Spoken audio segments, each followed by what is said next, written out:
Good morning, ladies and gentlemen. Welcome to my new video. I hope everyone's having a great day, and this is your host speaking, AJ. So, I'm going to be talking about Ukraine today, and I've got a really special guest coming on tomorrow. Her name is Medea Benjamin, and I've been following her for years. She's one of my heroes, to be honest. She's been anti war, anti Iraq, anti Afghanistan, and she's been doing a lot of great activism over the years, and recently she's also been speaking out about Ukraine as well. And you'll see that she talks a lot of sense, and I'm really, really happy she decided to come on the show tomorrow. So make sure you dial in and check her out because she's a really, really interesting person. And I also read her book as well, and yeah, she's absolutely great. So don't forget to tune in tomorrow, 8 o'clock UK time.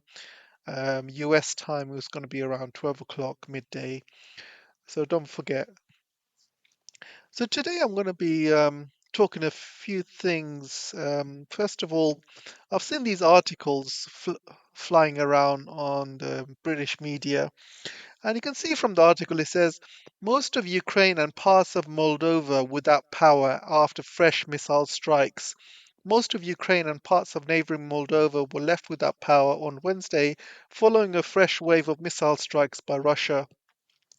So, initial thoughts, when you first look at this article, your initial thoughts is Russia is attacking Moldova because that's what they're trying to insinuate. But when you look at it deeper, basically what's happened is Russia is hitting Ukraine infrastructure, and Ukraine looks like is sending or giving a lot of their power to Moldova by the looks of it. So if you're Moldova, first of all, I just don't understand why you would rely on power coming from Ukraine. I just do not know why you would allow yourself as a country to do that because you're leaving yourself at a huge risk because Ukraine's under a conflict at the moment. So anytime these infrastructure things get blown up, you're going to be affected. And I just do not understand what Moldova is thinking about. Secondly, the fact that these papers are just trying to insinuate that Russia's attacking Moldova is really sick beyond words, to be honest. So you can see here, Ukrainians suffer in cold and darkness, and Zelensky implores the UN Security Council to punish Russia. So at the moment, it's absolutely sub-zero temperatures in Ukraine, and there is huge problems in Ukraine at the moment. I think people are freezing. People are dying because of the cold as well, and you can't heat your home because the power is out. So people are suffering right now, and I know a lot of people, a lot of channels are probably not talking about it, but there seems to be a huge refugee crisis because of the winter, because people are not being able to heat their homes and keep warm. Everyone's basically trying to get into Europe now, and there's huge amount of queues happening, and there's huge amounts of people trying to get into Ukraine. I mean, get out of Ukraine, sorry. And I'm going to be talking about this in more detail with Medea tomorrow, and so I'm not going to talk about this much today. But there seems to be a huge migration crisis, and this is going to really hit Europe where it hurts. What I wanted to do today is go through some well, I wanted to go through some Twitter stuff, basically. And I've not been going over some Twitter stuff with you, but I want to show you this video I found. So this video is basically about this Instagrammer, and basically she can't heat her home for various reasons. She can't heat her home. Maybe she can't afford the bill, or basically she's gone on a shopping spree and she can't afford to heat her home. Anyway, she can't afford to heat her home, but what should she do? She basically checks herself in to a five-star hotel in the Savoy. And Savoy is one of the most expensive hotels in London. And I just want to show you this and show you what she says. It's absolutely, unfortunately, this is not a joke. This is real. It's crazy, guys. It's absolutely crazy. Listen to this. The heating is currently broken in my house, so I'm heading down to London, I'm checking into the Savoy, and I'm going to make full use of their wonderful hot water. So let's get ready for the day. My Intimissimi base layer is already on, so I'm going to start the outfit off with my Black Watch Serafina London dress. I am just so in love with this dress, it's unbelievable. Next up is a pair of 80 denier tights from Calcedonia. I'm cold. In my hair, I'm going to wear my black velvet headband from Clementine and Mint. For my boots, I'm going to wear my Louboutin Cape boots. For my fragrance, I'm wearing High Grove Bouquet from Penhaligon's. For my coat, I'm going to wear my Italian wool maxi coat from my collection with Karen Millen. So here's the thing, right? Even if her heating is broken, I think personally she can't afford her heating. But anyway, I'll give her the benefit of the doubt. Even if her heating is broken, don't you think she should be at home trying to get it fixed? Try and call people, try and call plumbers or something to try and get that fixed. If she's got money to spend on the Savoy, if she's got money to spend on these clothes, then obviously she's got money to spend on these plumbers. But why can't she just call someone as an emergency and just trying to get it fixed? Instead of buying all of these Louboutin shoes, which cost like £1,000 or probably more, just get a new boiler or something.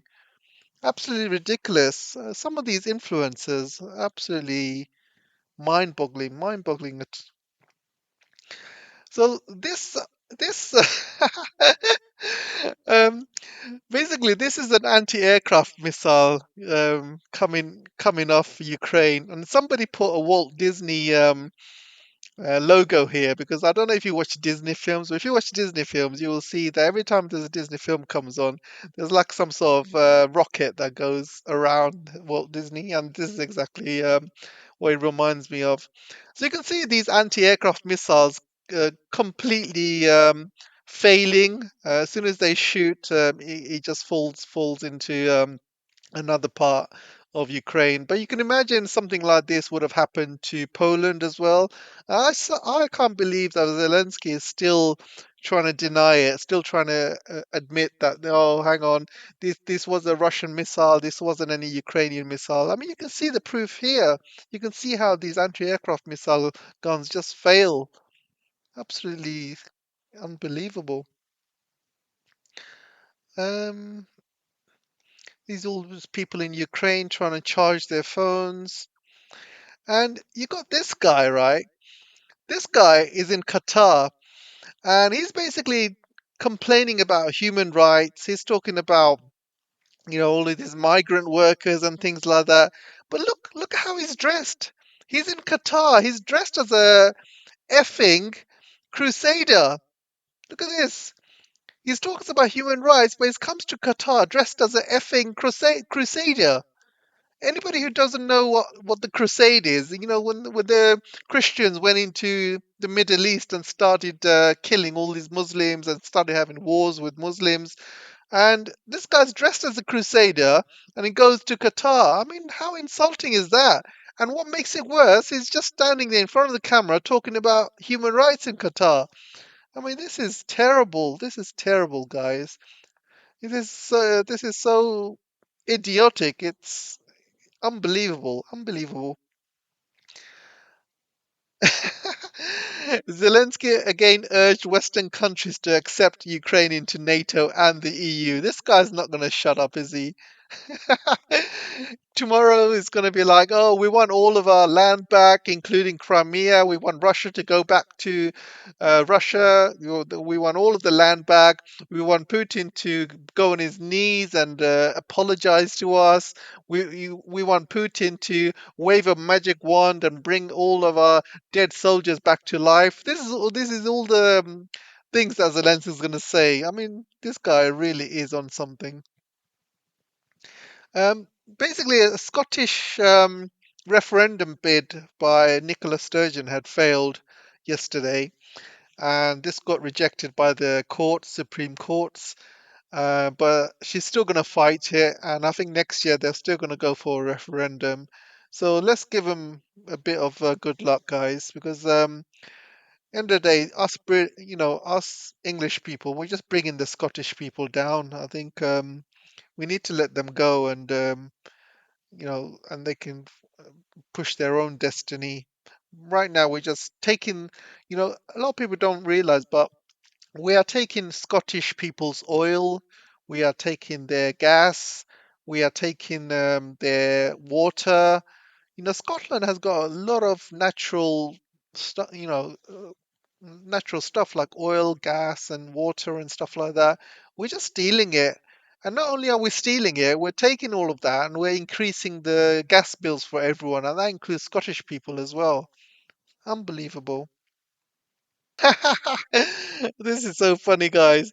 Look at this guy. He walks into a chicken shop in the United States and walks out with a big tray of chicken, fried chicken.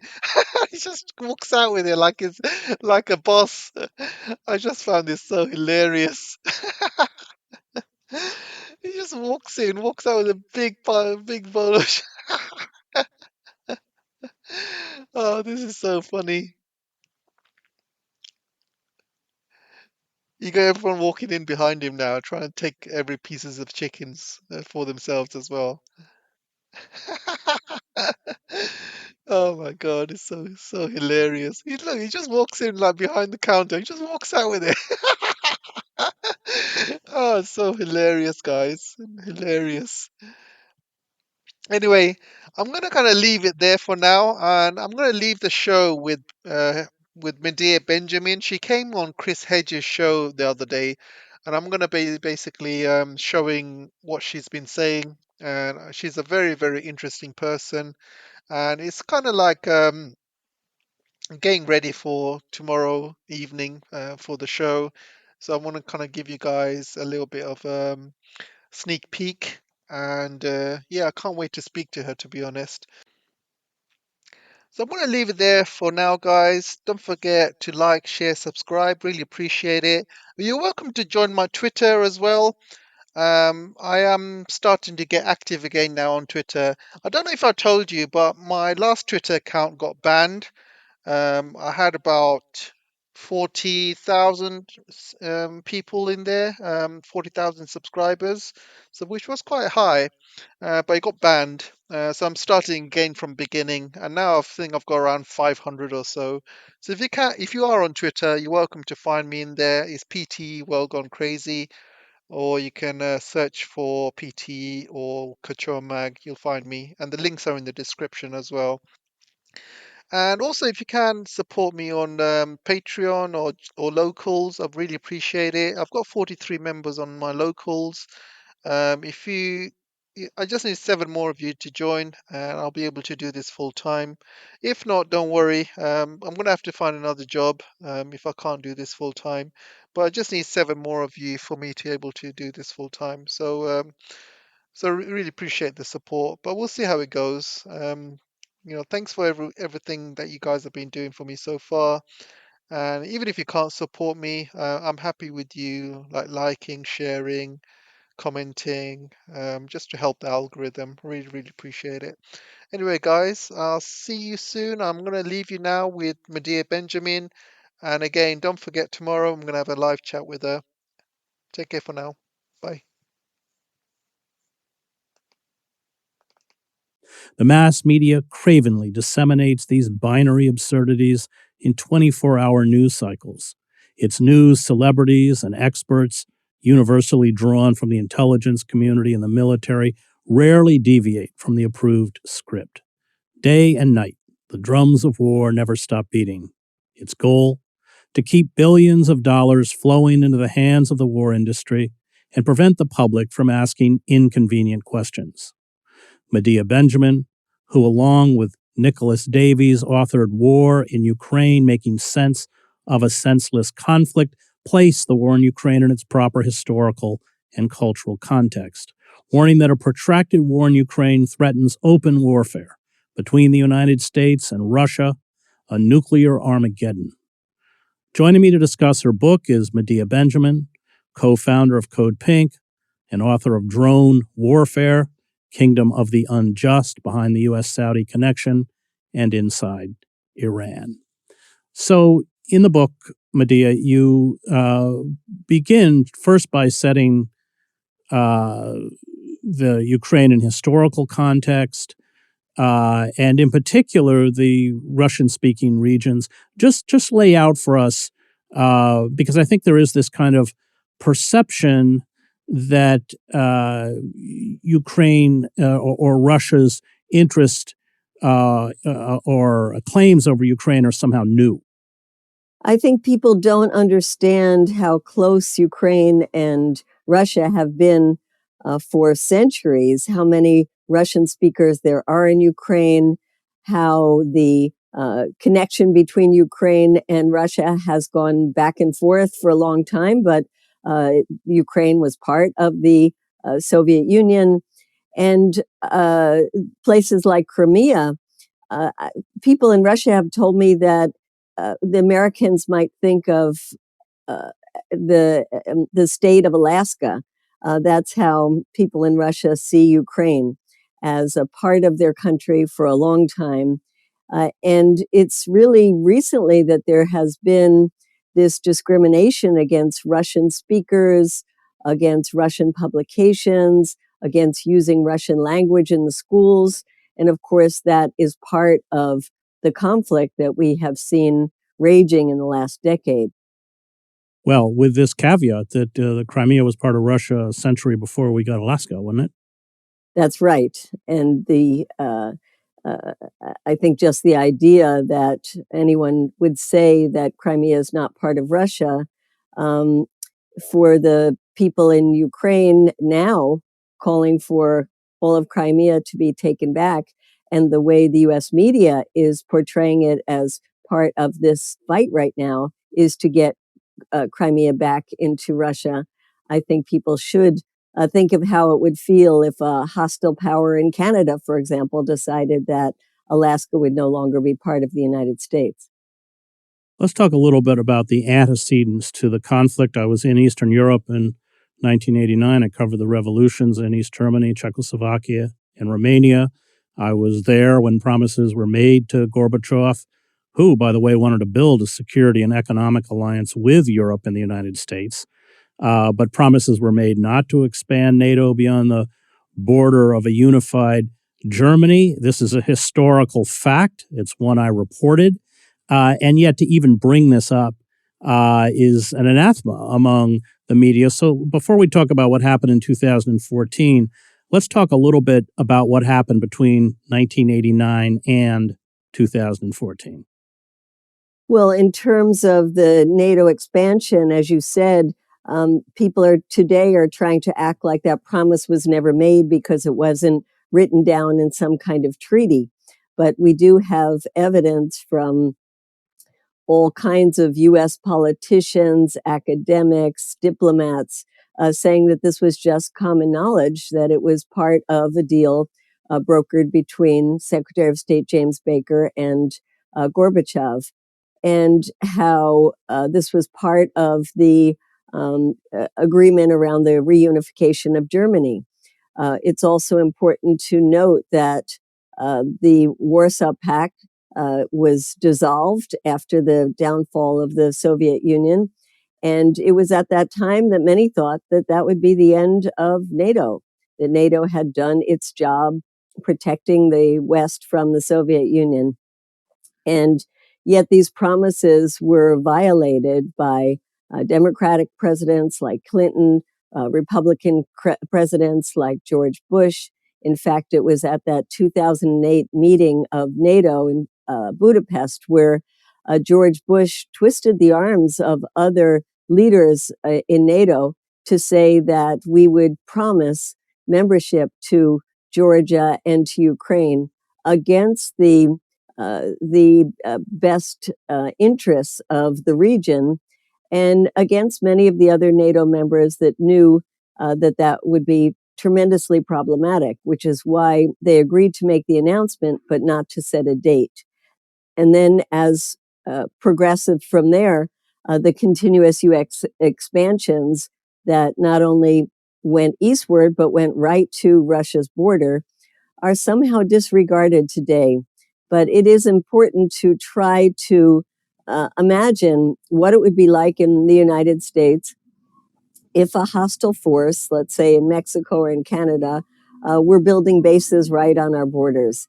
And the NATO expansion was also accompanied by the redesign of NATO, not to be a defensive alliance, but to be an offensive one. We saw that in Yugoslavia, and then we saw it far from the North Atlantic countries when NATO got involved in the invasion of Afghanistan, in the invasion of Libya, and not in the beginning, but later on in the US occupation of Iraq as well.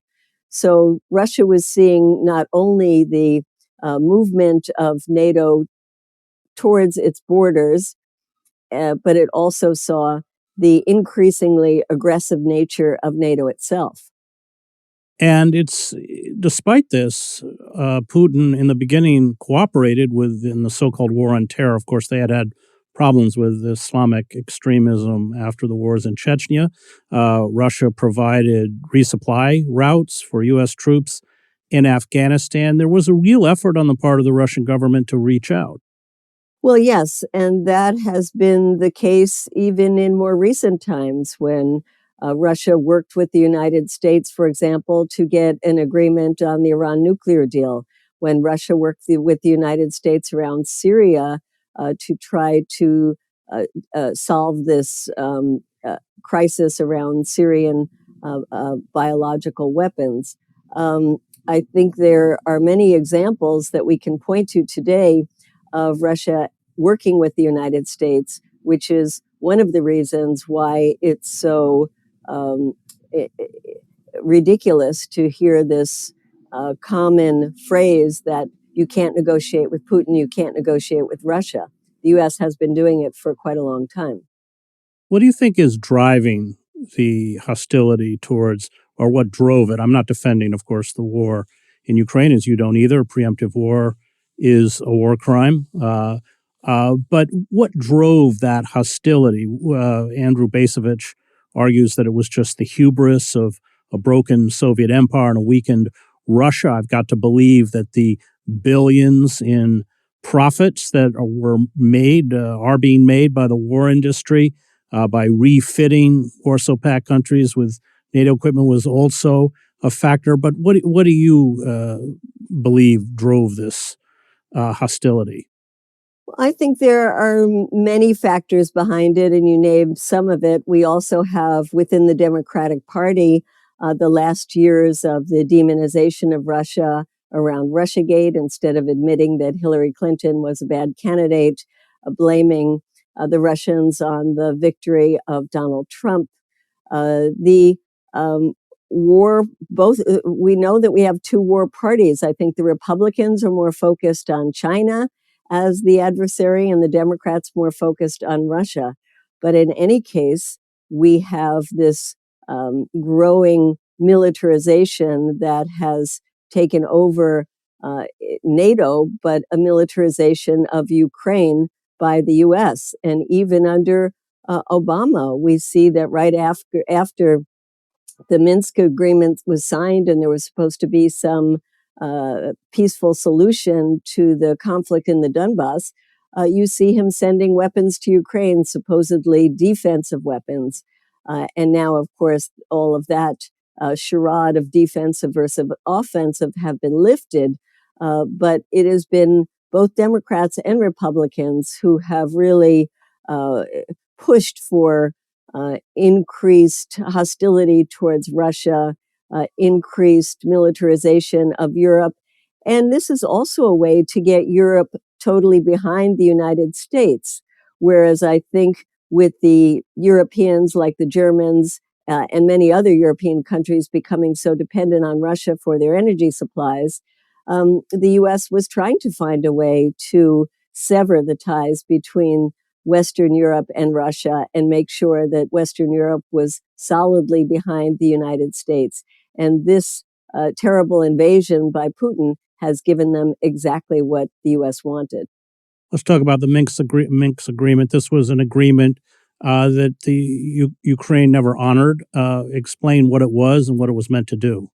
When the Maidan protests began and they were overtaken by violent protests and a government that was corrupt, but an elected government was overthrown, there was the protest that happened in the Donbass, and a civil war broke out between the supporters of Russia inside the Donbass and the opponents, many of them hard right elements that had neo-Nazi origins, like the Azov Brigade, and the European security organizations sent in monitors after an agreement was reached that there would be greater autonomy given to Donbass, that there would be elections there, that there would be talks between the leaders of the breakaway republics and the heads of state in Ukraine. That political part never happened. What happened was that the monitors did indeed come in, and many of the explosions of the conflict, of the killing that happened in the first year, was calmed down by the presence of these monitors. But the political agreement was never implemented. There was never an election that was held. There were never the talks with the leaders of the breakaway republics. And every time one of the leaders in Ukraine tried to go ahead and implement the process, they were threatened by the extreme right. And this is true when Zelenskyy came in, having come to power on a popular agenda of creating peace in the Ukraine, of implementing these Minsk Accords. Then he was threatened, his life was threatened by the extreme right, saying that they would hang him from a tree if indeed he went ahead with this. So the political elements of Minsk II were never implemented, but they actually did form the basis of what could have been and still could be a solution to the conflict in the Donbass. Well, we should be clear, when Zelenskyy ran, he made quite a fact of the fact that he brought up the fact that he was a Russian speaker, which was seen as an asset. Let's go back 2014, Victoria Nuland.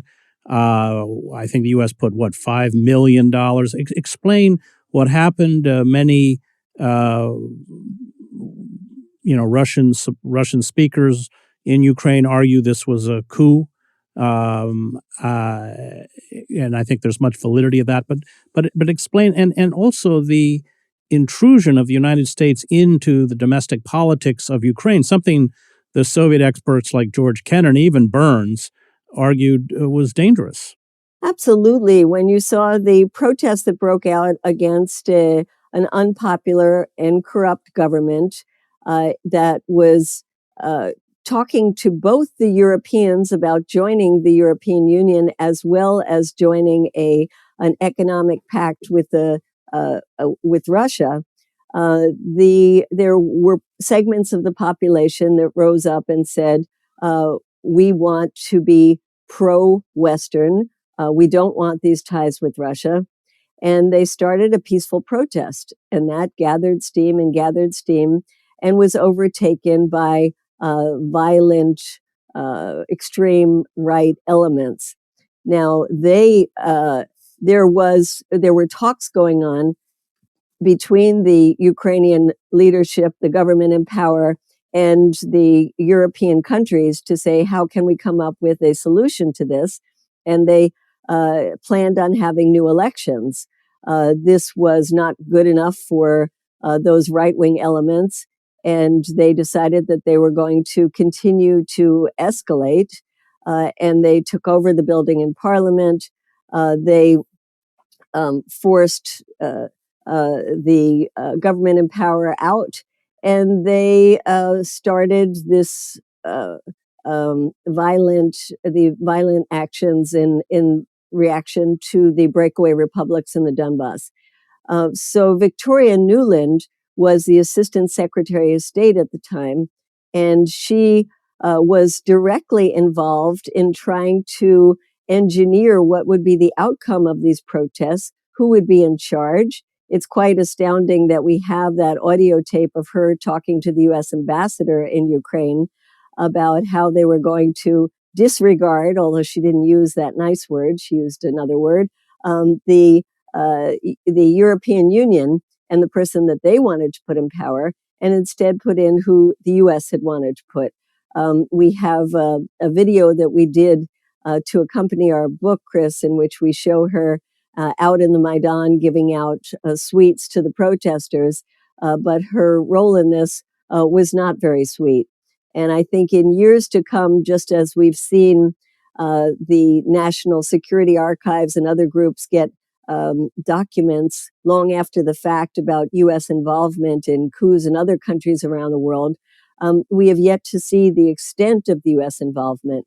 But we know that the National Endowment for Democracy, we know that the U.S. State Department was heavily involved in promoting the protests and heavily involved in deciding who exactly would come to power.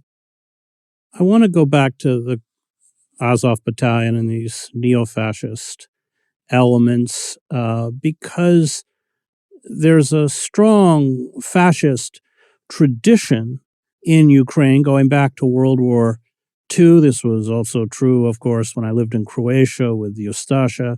But explain that. And then after the fall of communism, you saw the resurrection of these fascistic or fascist-allied movements. They kind of sprouted back up out of the soil. Well, that's right. And there were several different branches of them. And they also had their political party, which at one point in 2016, I think they got about 10% of the electorate. And then in the elections after that, got a much smaller amount. And so people say, well, they're not important because they have no significant power when it comes to the elected government. But that's not where their power lies.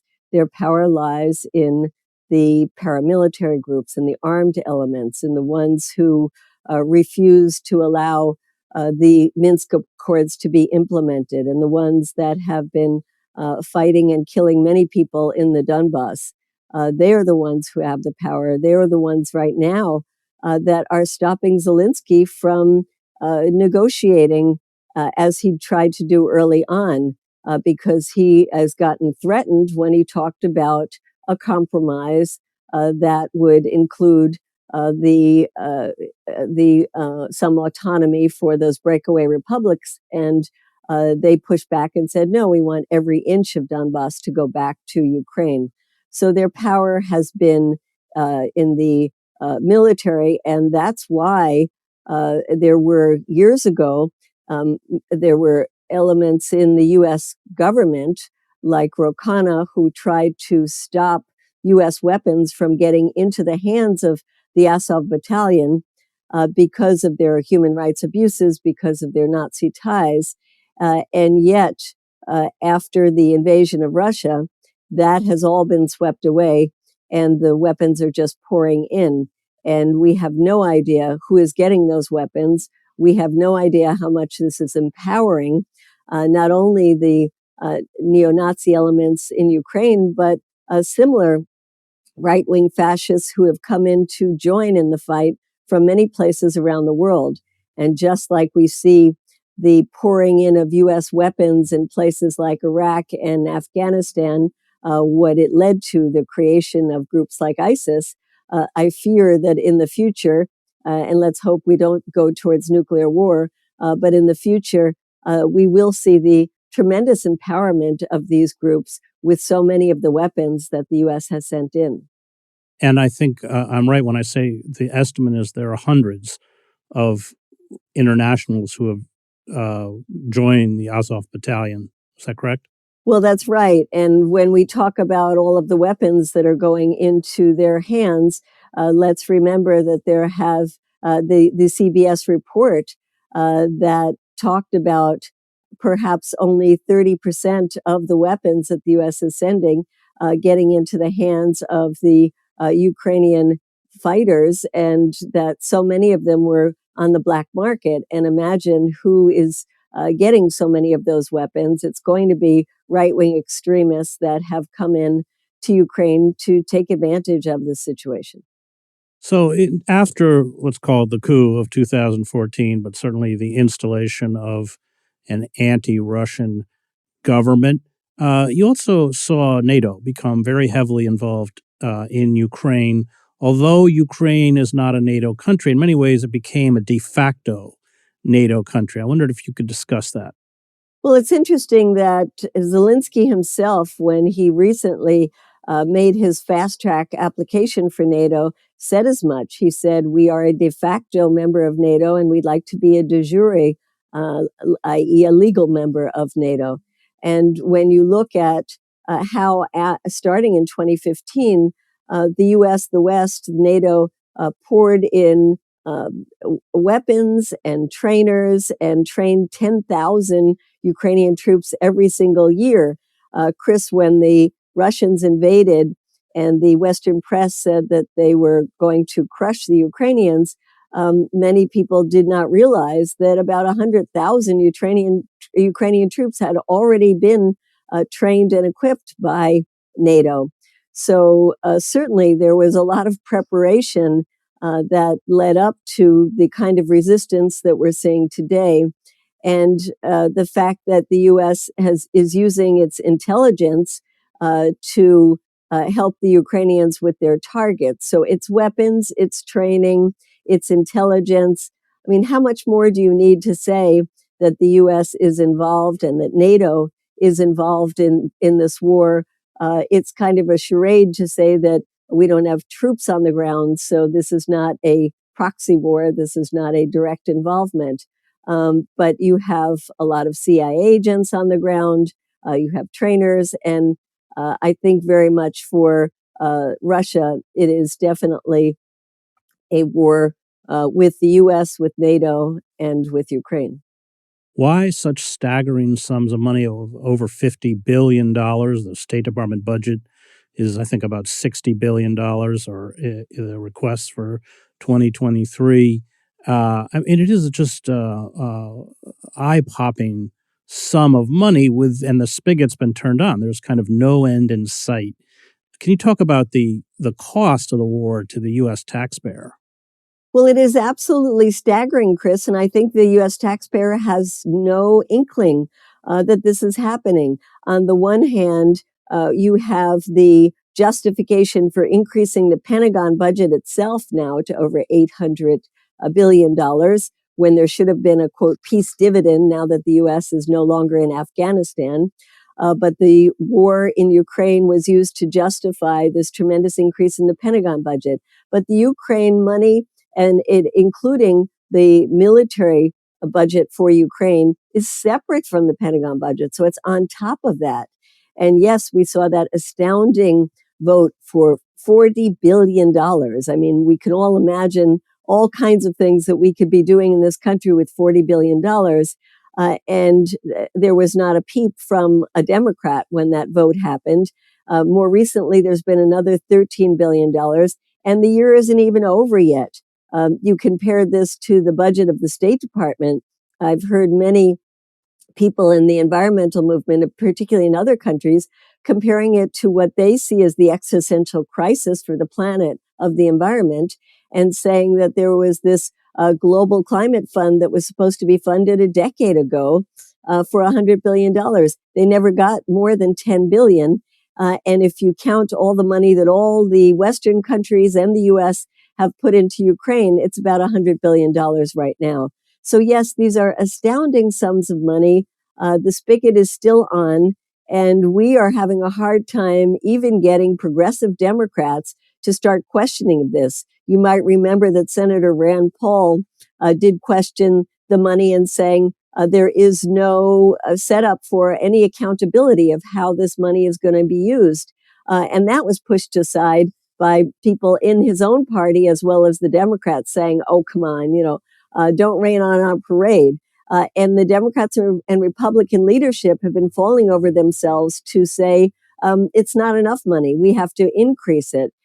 And meanwhile, the American public, when it comes to the elections, their greatest concern is around inflation.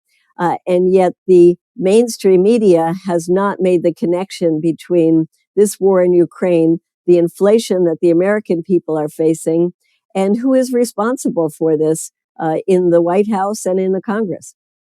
Well, I think the head of NATO, head of the IMF have all warned of social unrest this winter as fuel prices skyrocket. Saudi Arabia, which you know well, has just proven which side they're on. But the feeling is we have to endure the cost. I can't remember who you quote in the book, but somebody said, "Well, that's the price of liberty and freedom." But there's a kind of blindness to the social cost of what's happening. Can you address that? Yes, absolutely. I feel that the entire world is being affected by this war in so many different ways. One is by the difficulties of getting the grain out from both Ukraine and Russia, and the fertilizers from Russia that have affected the global hunger crisis and have increased food prices everywhere. We have the issue of the climate, where this war and the sanctions on Russia has actually led to the use of more dirty energy, whether it's more exploration for oil and gas, more use of coal, the stopping the decommissioning of nuclear plants. It's been disastrous for the environment. And the increase in militarization, we talked about the increased budget in the United States, but this is happening in all of the NATO countries. It's happening in Russia. It's happening in China. And this has a terrible effect on people around the world as well, because it's money that should be used for other causes. It strengthens the hardliners in all of our countries. It strengthens NATO. So there are so many negative effects of this war. And that's why I think it's so important that we, the public, get involved, get the kind of information we really need to see how our government has actually been thwarting efforts at negotiations, how the Secretary of State, Anthony Blinken, refuses to talk to his counterpart in Russia, how Biden refuses to talk to Putin, and how this is just leading us into an endless crisis that could lead to nuclear war. And even if it doesn't lead to nuclear war, has all these other consequences that I just mentioned that are disastrous for the world. Well, during the Cuban Missile Crisis, I think Kennedy spoke to Khrushchev almost daily, which prevented a kind of nuclear incident. How worried are you about where we're headed? I mean, the rhetoric has been ramped up. You have the pimps of war, the Elliot Abrams and the Robert Kagans and others assuring us that Russia will never use nuclear weapons, including tactical nuclear weapons. I've covered war long enough to tell you that once you open that Pandora's box, you don't control it. No one controls it. If this conflict continues, what do you see happening? Well, I certainly see the real possibility of nuclear war, and it terrifies me, which is why I'm going on a 50-city tour, organizing, getting people active.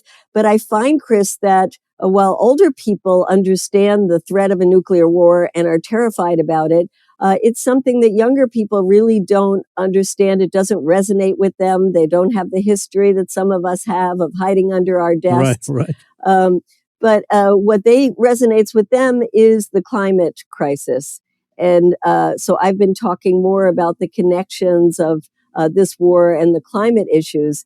But I think that both of them, and the fact that the President Biden just talked at one of his fundraisers at the home of the Murdoch family about the possibility of a nuclear Armageddon is just the first time that he's really mentioned this as a real possibility. And I don't think that those in the U.S. Leadership are taking it seriously enough. Many of them say he's only bluffing. But, Chris, it's odd because some of them say, well, Putin's a madman. Well, if he's a madman, wouldn't you really want to make sure that you have some negotiations going on so he doesn't use nuclear weapons? And when you bring up the Cuban Missile Crisis, I think we have to go back and recognize what John F. Kennedy said, which is you don't push a powerful nation into a position where they have to choose between a humiliating defeat and the use of nuclear weapons. And that is exactly what Biden is doing today, cornering Putin, trying to humiliate him into a defeat that would hopefully, according to the U.S. government, mean his demise. And yet, when you corner the leader of a powerful nuclear nation, you are courting just Armageddon. Well, Henry Kissinger gave the same warning. It pains me to be on the same side as Kissinger, but he said exactly the same thing. That's right. And he asked, where is this headed? And I think that is a question we have never heard Biden answer. Where do they hope this is going to go? Is it really realistic to think that Ukraine can, quote, win this war by taking back every inch of territory? Absolutely not. What does it mean to weaken Russia? Do they want to see Putin leave? Well, who do they think is going to take over? Somebody perhaps more extreme? So I would like more questioning publicly of Biden about where he thinks this is going to end, because we have never heard any rational discourse about what the U.S. government thinks can be the end game of this. That was Medea Benjamin, co-author of War in Ukraine, Making Sense of a Senseless Conflict. I want to thank the Real News Network and its production team, Cameron Granadino, Adam Coley, Dwayne Gladden, and Kayla Rivera. You can find me at chrishedges.substack.com.